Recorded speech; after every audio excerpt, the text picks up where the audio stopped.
बरेच बिझनेसेस हे वर्षभर चालतात. पण काही बिझनेस असे असतात जे सीझनल असतात. काही बिझनेसमध्ये सीझन असतो, पण ज्या बिझनेसमध्ये सीझन नाहीये त्यांना सोपं होतं. ह्या सीझनल बिझनेसबद्दल आपण चॅलेंजेस आज फोकस करू. जे बिझनेसमध्ये चॅलेंज नसतो, हम्म. आपण त्या परिस्थितीला कसा हाताळतो त्याच्यावर अवलंबून असतं. सो सीझनल बिझनेसमध्ये चॅलेंज हा असतो, की त्यांचा जो रॉ मटेरियल असतो त्यालाही त्याच वेळी प्रचंड डिमांड असते किंवा त्यांचे जे रिसोर्स असतात. तर ह्या रॉ मटेरियलसाठी आपण फायनान्स कसा ऑर्गनाइज करायचा किंवा त्याचा स्टॉक इन्व्हेंटरी कशी मॅनेज करायची आणि ॲक्च्युअल सीझनमध्ये तो कमी पडू नये ह्याच्यासाठी आपण काय काय करायला हवं. तुमच्या वेंडरला तुम्ही तुमचा फायनान्सर कसा बनवू शकता ना, ते तुम्हाला गणित केलं पाहिजे. You have to battle for your market share. Correct. तर त्या मार्केट शेअरला हाताळण्यासाठी you have to be productive, you have to be effective आणि you have to be rightly priced. त्याच्यासाठी तुम्हाला रिसोर्स मॅनेजमेंट करता आलं पाहिजे. डायव्हर्सिफिकेशन करताना जो तुम्ही म्हणालात की तुमच्याकडे जे रॉ मटेरियल आहे, जो रिसोर्स आहे, जे मार्केट आहे, जे कस्टमर आहे, त्यांना घेऊनच तुम्ही डायव्हर्सिफाय करायला हवं. Maximum utilisation of available resources आपण कशा पद्धतीने करू शकतो याच्यावर अवलंबून आहेत बऱ्याच तुमचे बिझनेसचे डिसिजन्स. बरेच बिझनेसेस हे वर्षभर चालतात. पण काही बिझनेस असे असतात जे सीझनल असतात.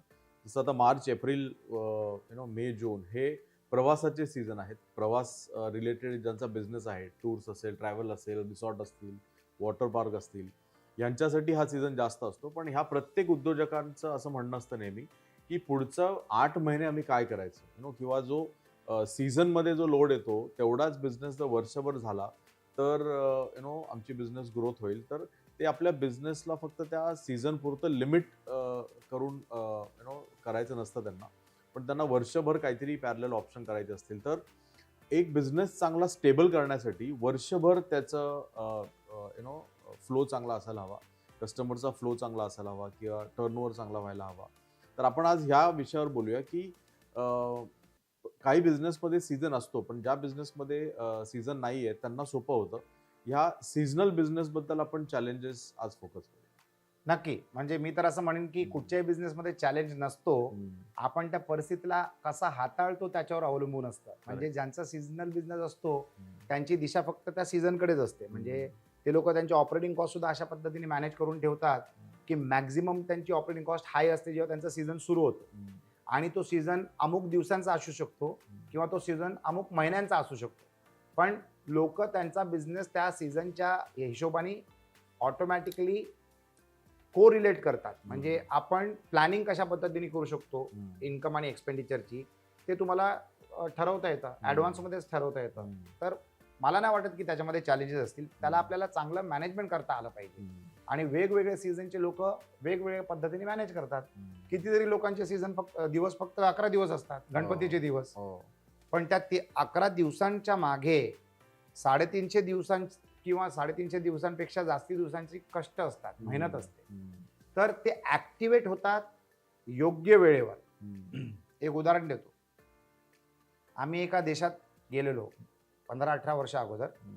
आता वादग्रस्त देश असल्यामुळे मला नाव नाही घ्यायचंय.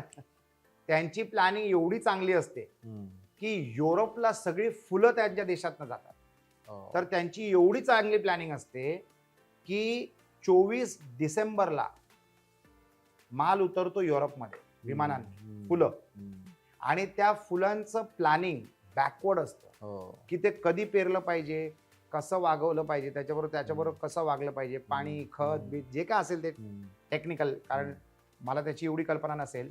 पण त्याची प्लॅनिंग एवढी प्रेसाईज असते की बरोबर 24 तारखेला ती फुलं बनतात आणि 24 तारखेला ते युरोपमध्ये उतरतात.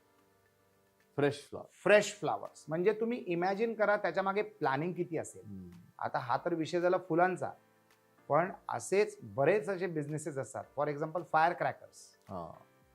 दिवाळी, फक्त दिवाळी म्हणजे 90% बिझनेस फक्त दिवाळीचा. 10% business through out the year आहे. म्हणजे वाढदिवस, लग्न, रिसेप्शन, जेव्हा लोक ते वाजवतात, किंवा cricket matches, India Pakistan match. आणि हल्ली तर काय, म्हणजे प्रत्येक भारतीय नागरिक फटाकडे इंडिया पाकिस्तान मॅच असली तर विकत घेतोच. कारण हमखास आपण जिंकतोच आणि मग ते वाजवतोच. सो त्या सीझन आपण प्लॅन कसा करतो त्या सीझनला एनकॅश करण्यासाठी, ते डिपेंड असतं त्या एंटरप्रेन्योरच्या क्षमतेवर, प्लॅनिंगच्या क्षमतेवर आणि स्ट्रॅटेजी करण्याच्या क्षमतेवर. आता बरेच लोक असे असतात ना की आपल्या देशात सीझन असेल ना तो कॅप्चर करतात, हा. मग त्याच टाईपचा सीझन दुसऱ्या कुठच्या तरी देशात कॅप्चर करतात, किंवा आपल्या एका शहरात एक सीझन असतो ना तो भारताच्या दुसऱ्या कुठच्या तरी भागात दुसऱ्या महिन्यामध्ये काहीतरी सीझन असतो. तर असे सुद्धा बिझनेस असतात. अनेक बिझनेस फिरतीवर असतात. करेक्ट. ते फिरत राहतात, कारण जिथे सीझन तिथे ते पोहोचतात. जेव्हा तो सीझन असतो तिथे ते लोक पोहोचतात. म्हणजे असे सुद्धा बिझनेसेस असतातच. आणि आपण ते सगळे पाहतोच. आपल्याला सुद्धा कल्पना असते, म्हणजे हा सीझन आला ना म्हणजे आपल्याला ह्या गोष्टी मिळतील. पाऊस पडला की आपल्याला ह्या गोष्टी मिळतील. उन्हाळा आला तर आपल्याला ह्या गोष्टी, आता आंब्याचा सीझन सुरू होतोय, गरमी सुरू होणार आहे, तर आंब्याचा सीझन सुरू होतोय, तर सगळे आंब्याचे व्यापारी सध्या बिझी झालेले आहेत. करेक्ट. तर प्लॅनिंग इज क्रिटिकली इम्पॉर्टंट, आणि तुम्ही ते किती चांगल्या पद्धतीने करू शकता ते महत्वाचं आहे. बरेच लोक फक्त आंबे नाही विकत, तर उरलेले आंबे किंवा अमुक आंबे ते प्रोसेस करतात, म्हणजे त्या प्रोडक्टचं सीझन 12 महिने असेल. बरेच लोक आंबे इम्पोर्ट करतात, म्हणजे सीझन नसला तरी कुठेतरी सीझन असतो, तर तिकडचे आंबे ते लोक इम्पोर्ट करून इकडे प्रोव्हाइड करून देतात. त्याची कॉस्ट वेगळी असते. करेक्ट. तर सीझनल गोष्टींचा फायदा कसा उचलायचा हे सुद्धा लोकांना कळून चुकलेलं आहे, आणि मग त्या पद्धतीने त्या लोकांनी त्यांचे प्लॅनिंग केलेले. ज्या गोष्टी जेवढ्या कठीण असतात ना तेवढा त्याच्यामध्ये प्रॉफिट मार्जिन चांगला असतो. करेक्ट. आणि म्हणून बरेच उद्योजक एवढे यशस्वी असतात, कारण त्यांना त्या बिझनेसचा पल्स माहीत असतो. त्यांना एक्झॅक्टली माहीत असतं की आपण काय नेमकं केलं पाहिजे, आणि ते करतात. सो सीझनल बिझनेसमध्ये चॅलेंज हा असतो की त्यांचा जो रॉ मटेरियल असतो त्यालाही त्याच वेळी प्रचंड डिमांड येते, किंवा त्यांचे जे रिसोर्स असतात, म्हणजे मॅनपॉवर असेल, किंवा त्यांच्या रिलेटेड जे एक्झिबिशन्स असतील, किंवा त्या रिलेटेड मार्केटिंग असेल, किंवा आणखीन काही त्यांना जे इन्फ्रास्ट्रक्चर लागतं, मशीन्स असतात, त्याचा लोडही त्याच वेळी येतो.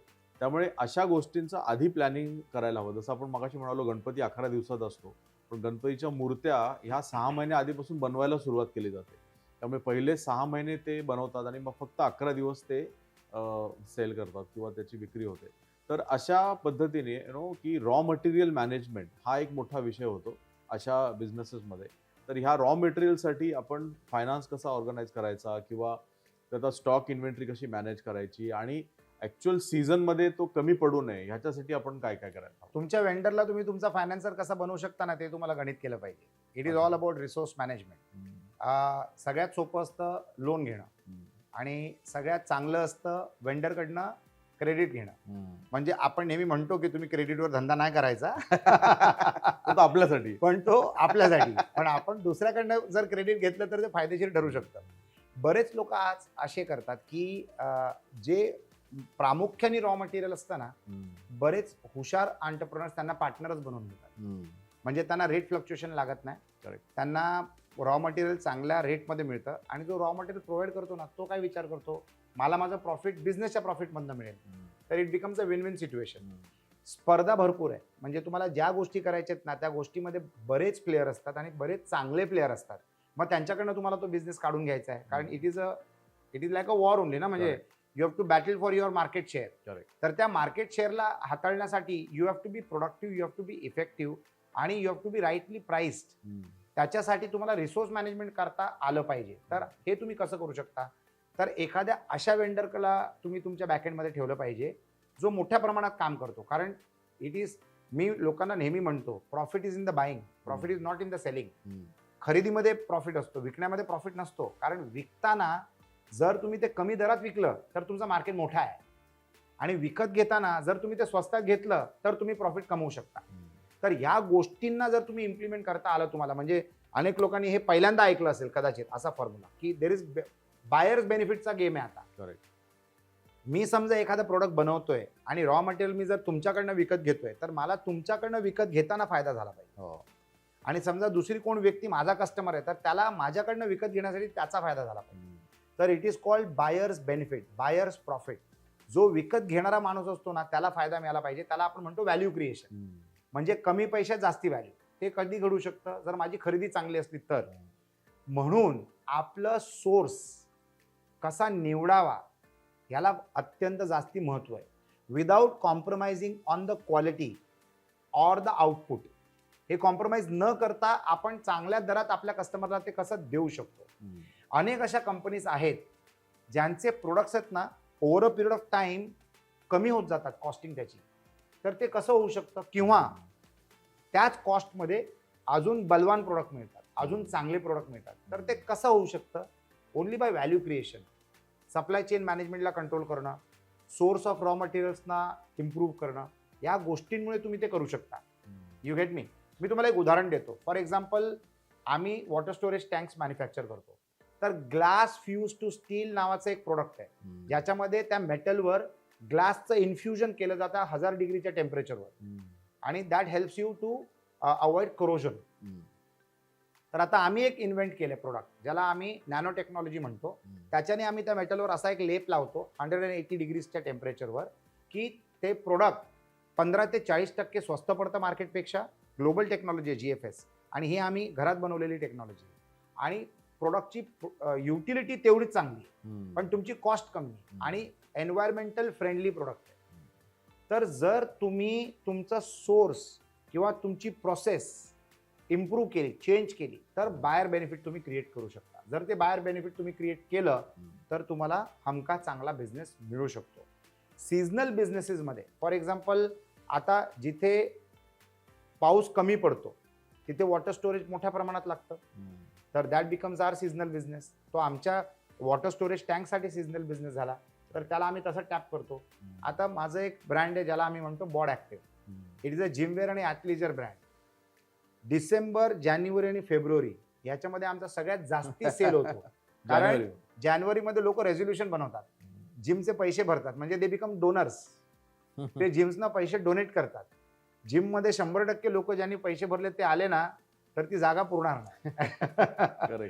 तर जेव्हा ते जोशमध्ये येतात तेव्हा आमचा सीझन वाढतो, आमचा सेल वाढतो. तर आमची तयारी असते जॅन फेब मार्चमध्ये जास्तीत जास्ती इन्व्हेंटरी मेंटेन करण्यासाठी.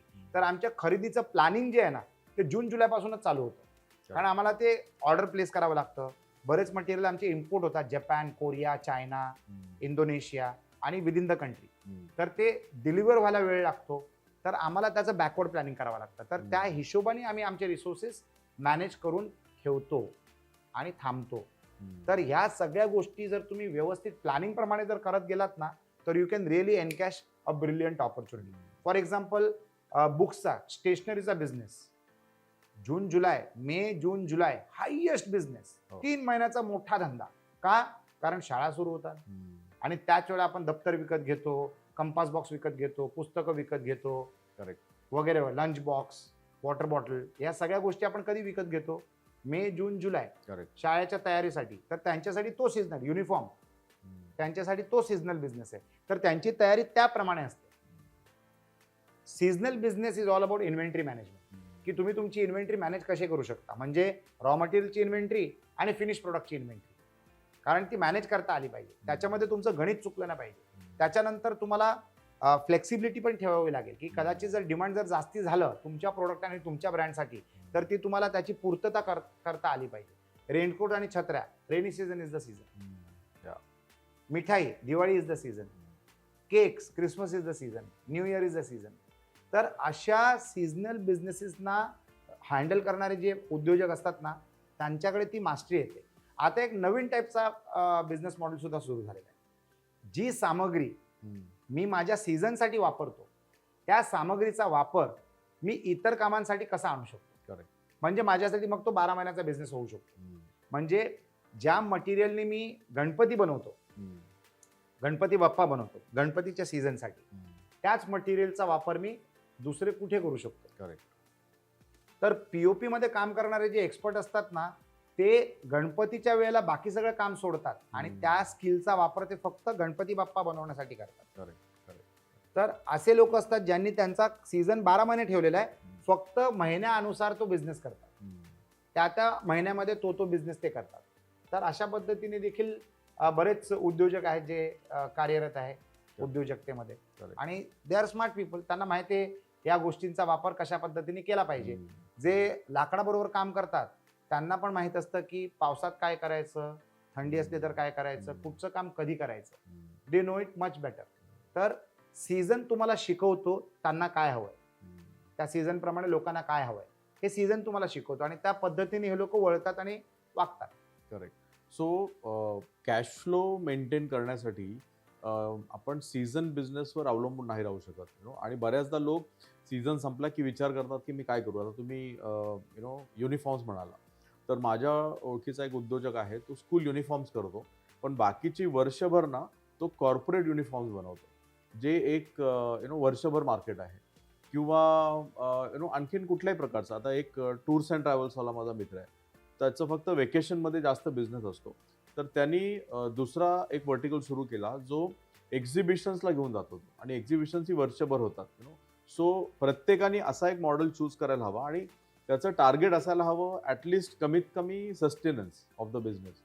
सो हे डायव्हर्सिफिकेशन आपण ज्याला म्हणतो, तर प्रत्येक उद्योजकाने डायव्हर्सिफिकेशन हे कुठल्या तरी नवीन फील्डमध्ये करायच्या ऐवजी त्याच्या फील्डमध्येच केलं, तर ते त्याच्या बिझनेससाठी स्टेबिलिटी येते. तर डायव्हर्सिफिकेशन करताना जर तुम्ही म्हणालात की तुमच्याकडे जे रॉ मटेरियल आहे, जो रिसोर्स आहे, जे मार्केट आहे, जे कस्टमर आहे, त्यांना घेऊनच तुम्ही डायव्हर्सिफाय करायला हवं. सो या स्ट्रॅटेजीबद्दल आपण काय बोलू शकतो? 100% maximum utilisation of available resources आपण कशा पद्धतीने करू शकतो याच्यावर अवलंबून आहेत बऱ्याच तुमचे बिझनेसचे डिसिजन्स. बरोबर आहे.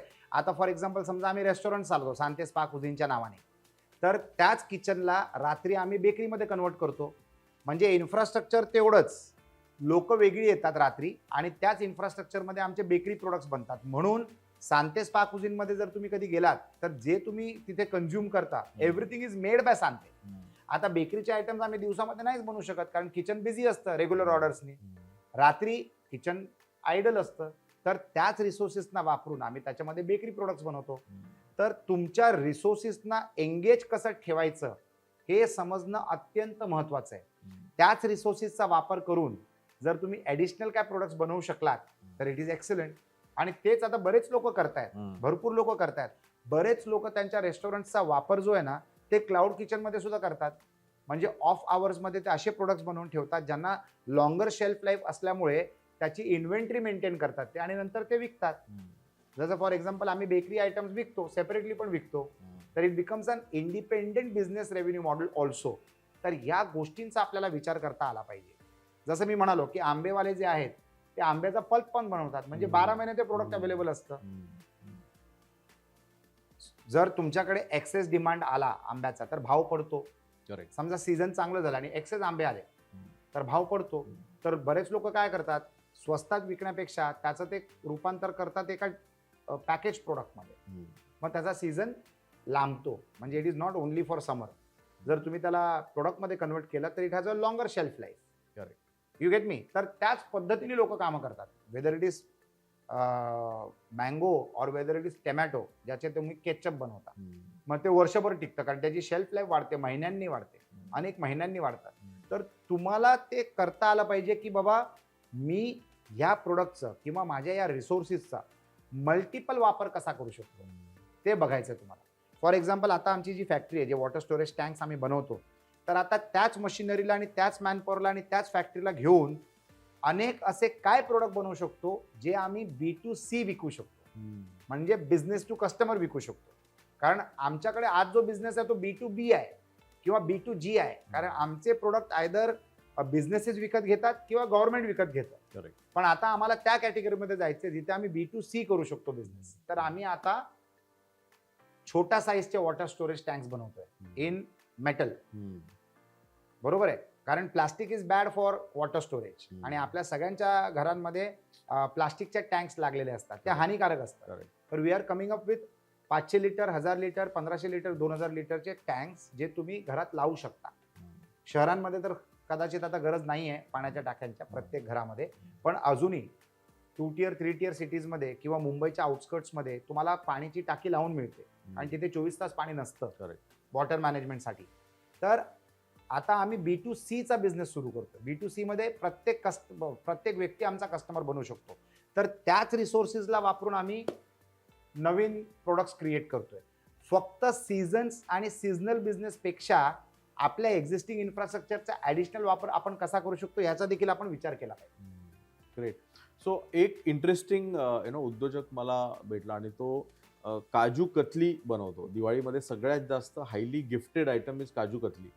पण तो 6 महिने आधी ना बुकिंग घ्यायला सुरुवात करतो आणि ऑलमोस्ट कॉस्ट टू कॉस्ट या रेटने बुकिंग घेतो. आणि मी त्याला विचारलं की अरे तुला हे परवडतं कसं, कारण तू कॉस्ट टू कॉस्ट घेतो.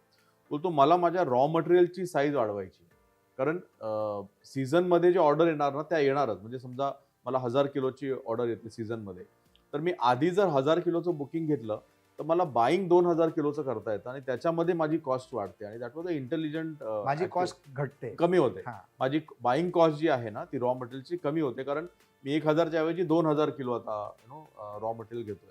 तर this is also very interesting idea की सीझनलचा फायदा कसा घ्यायचा.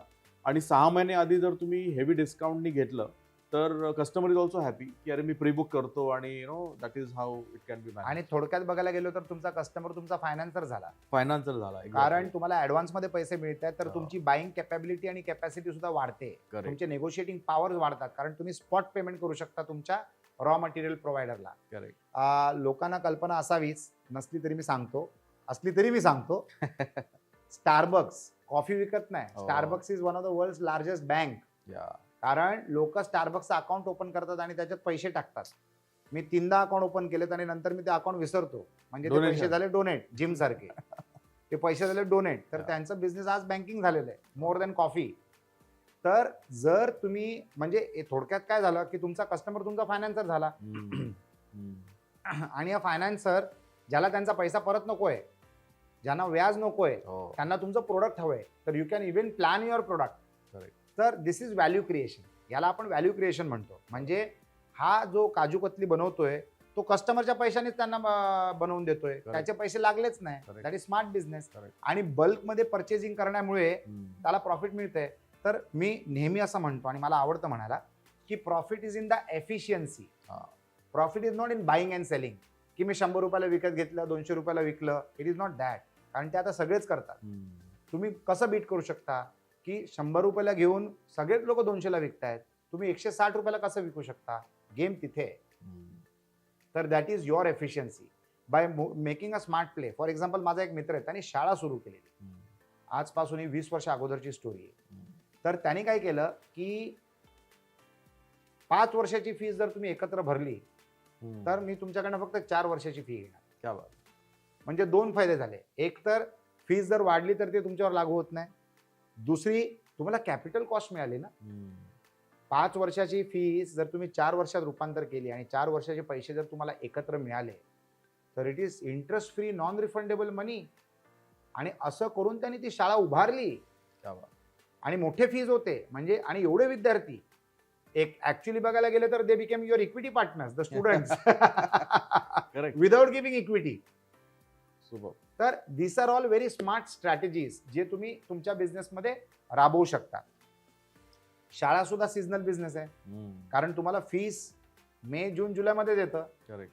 जास्तीत जास्ती 2 इन्स्टॉलमेंट असतात, एक आता आणि एक डिसेंबरमध्ये, नोव्हेंबर डिसेंबरमध्ये. तर तो सुद्धा एक सीझनल बिझनेस आहे.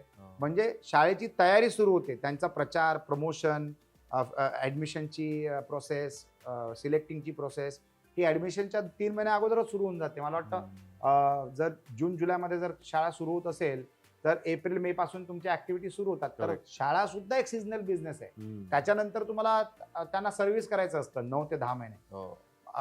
फायदेशीर बिझनेस आहे, कारण 12 महिन्याची फीज मिळतात आणि शिकवावं लागतं 9 महिने.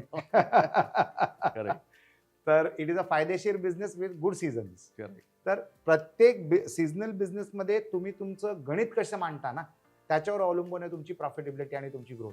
फॅन्टॅस्टिक. आय थिंक जर तुमचाही सीझनल बिझनेस असेल आणि तुम्ही ह्या स्ट्रॅटेजीज वापरत असाल तर आम्हाला कमेंटमध्ये नक्कीच कळवा. आणि हा जर कॉन्टेंट तुम्हाला आवडत असेल तर लाईक, शेअर अँड सबस्क्राईब करा.